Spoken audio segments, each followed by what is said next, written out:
A blogger and author I really like named Sarah Bessey. She wrote Out of Sorts and Jesus Feminist, if you're interested. In 2015, she wrote this really incredible piece on her blog about her yard and moving into a new house. So, they live in Canada. They moved into a new home with her husband and 4 children, and soon after moving in, they noticed patches of white mold growing in the grass in the front yard. So her husband, Brian, scraped off the mold and fertilized the grass and replanted the bare patches, but then the white mold reappeared. And it choked out the green grass that was attempting to grow, and it continued to eat up the health of the yard in this one space, and this process repeated over and over again. Brian would scrape it and refertilize it and replant it, and the mold would grow again.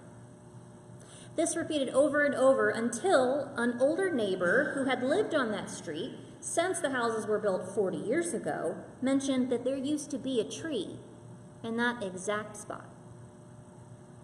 Sure enough, Sarah's husband dug down into the soil, and eventually he hit the roots of the remains of the tree. The stump, hidden below the surface, had rotted, and that rotting was invisibly poisoning all of the soil around it. The only way to fix the mold problem on the surface was to dig out that stump and its roots entirely, so for months they had a giant hole in their front yard because every few weeks Brian would have to treat that stump, that dead stump, with special chemicals and dig out just a little bit more of the rotting roots. When I first came to this church 4 years ago in a couple weeks, the front step, just right out there that you all walked up, had a really long, large crack all the way across it. And I noticed it the first time I came, but then I stopped thinking about it. And I didn't think about it again until Jan said that it looked really bad and we needed to fix it because it was saying bad things about our congregation. And she was right. Eventually, we discovered it wasn't just a crack. It was just a visible sign that we had really bad foundation issues. Foundation issues that were so bad that the repairman actually had to dig giant tunnels underneath this building so that the cracked beams could be replaced. The tunnels were so tall, my son could walk through them in a hard hat. And yes, I did let him do that because there have to be some perks to being a minister's kid, okay? One of them is you get to wear a hard hat and go underneath the building. The side of that building, right over there, ended up being raised, 2 inches, Leonard? I think it was 2 inches to make it level. And yes, that did cost a lot of money. But we don't have that crack anymore. I've been thinking a lot about foundations in these years, and not just building foundations, but of systems and foundations of nations and families and marriages and ourselves.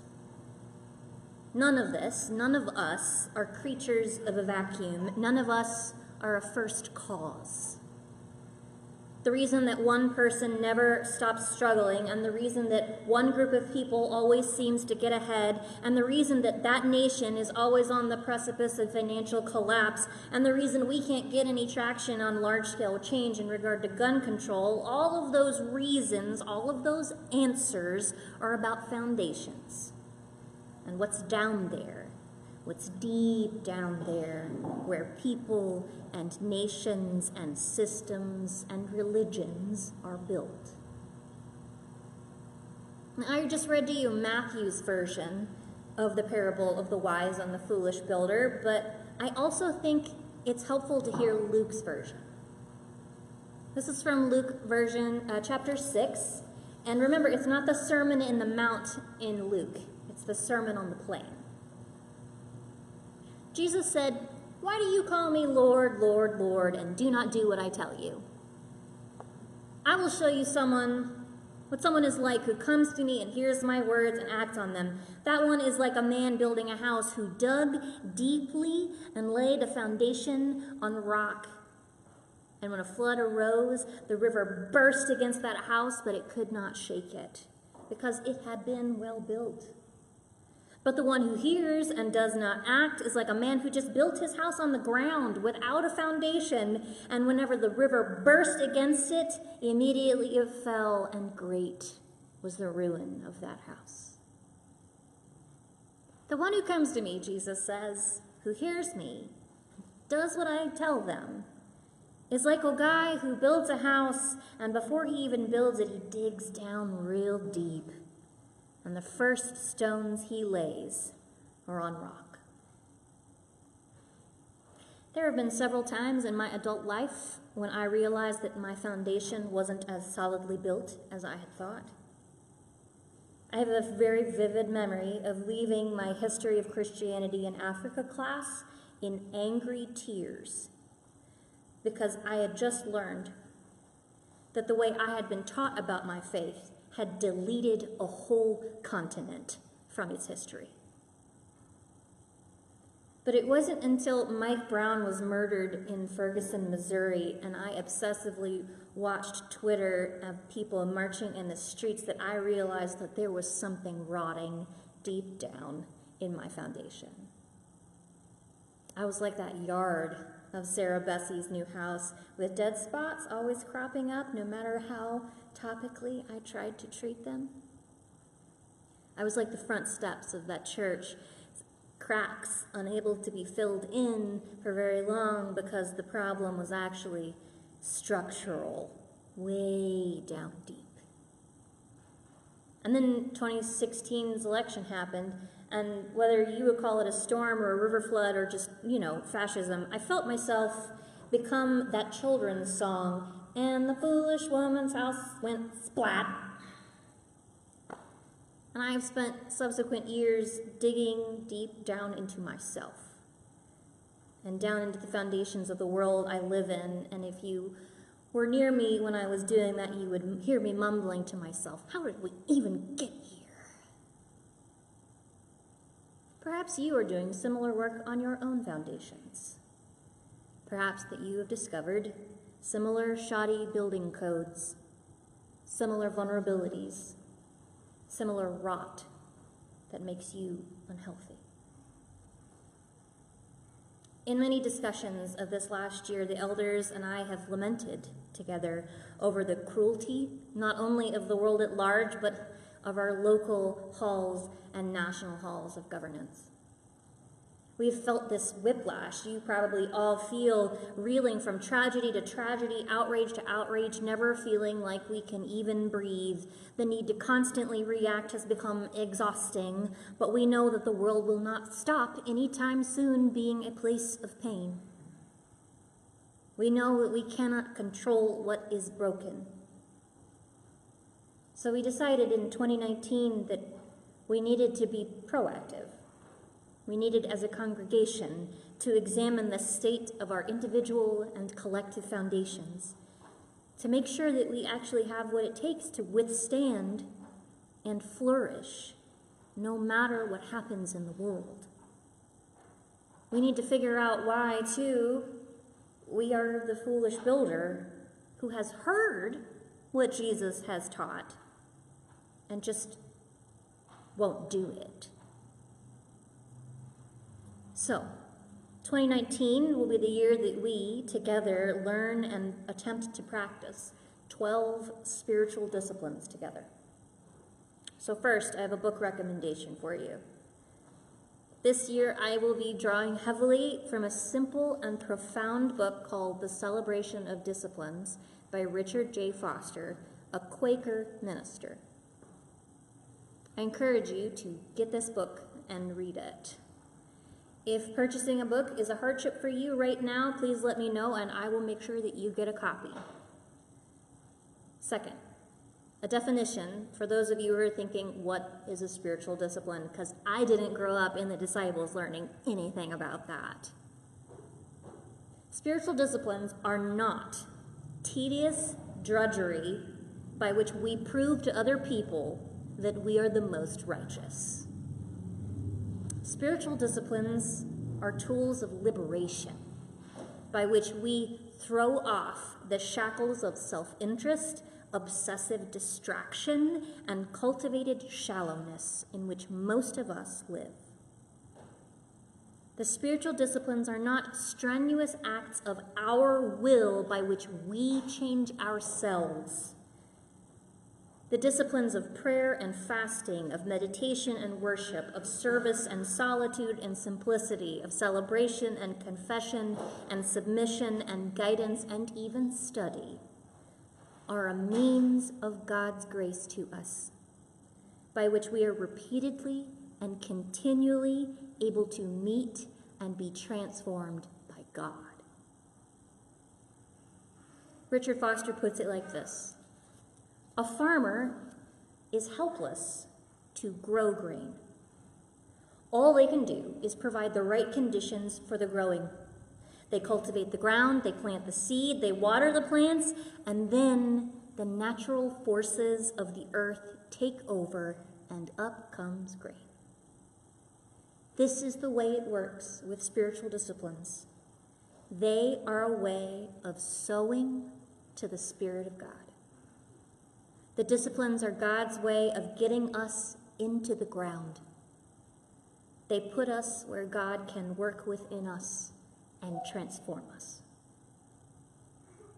Friends, we all need transformation.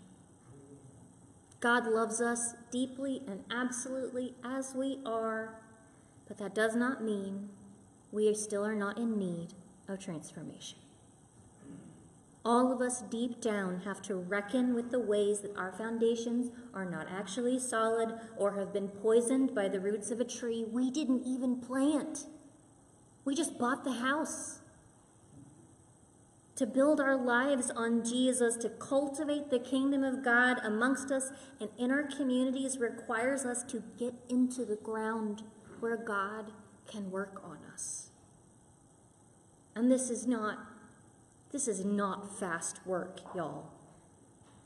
This won't even be exhaustive work, even though we're going to do it every Sunday for a whole year. I can only spend 3 to 4 weeks in worship on each discipline before I have to move us on. I can only spend 3 to 4 weeks at a time on a specific discipline trying to suggest direct action and mine the scripture for wisdom for us. That's not a lot. But the world needs us to do this slow work. This world needs people who actually have solid foundations that they're standing on, who won't ignore the rot in the roots anymore. This foundation work will make us better followers of Jesus as we work, as we parent, in all our relationships, in our vocations, in our politics, in every possible area of our life. Spiritual disciplines transform us. It will also make this church a haven for all the wind-blown, storm-drowned, busted-up neighbors who don't have solid foundations yet and just need somewhere to rest. But we can't offer what we don't have. And we won't have it till we go to ground. Next week, I'm going to begin us in the place that I find most difficult: prayer. Is that a bad thing to say as a minister? Prayer's hard for me. And we'll end the year with celebration, which, yes, that's a discipline.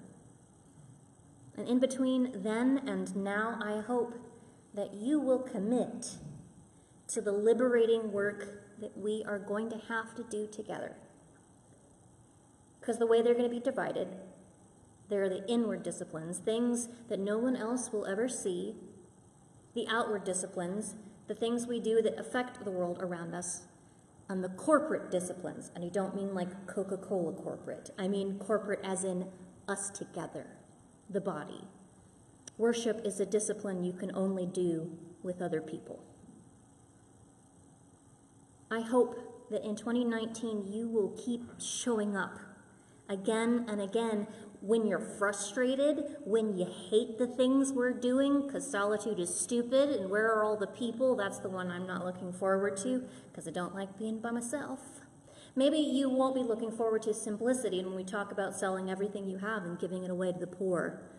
Maybe you're going to hate meditation because why am I sitting here silent for 30 minutes talking to myself, Elizabeth? I know. I want you to keep showing up. Whether you're frustrated or whether you're exultant because suddenly you discover that you love study and you've grown closer to God, or you love solitude because you never thought you could be by yourself and not distracted, or maybe you love simplicity and not just because you saw that Netflix Marie Kondo show. I want you to show up over and over again. I want you to come back here so that we can all reground together, because when we see our neighbors doing this work, it is easier for us to do too. We need to be changed by God's redeeming and boundless love. We need to become wise builders so that when the rains come, and they always come, we'll know how to stand firm.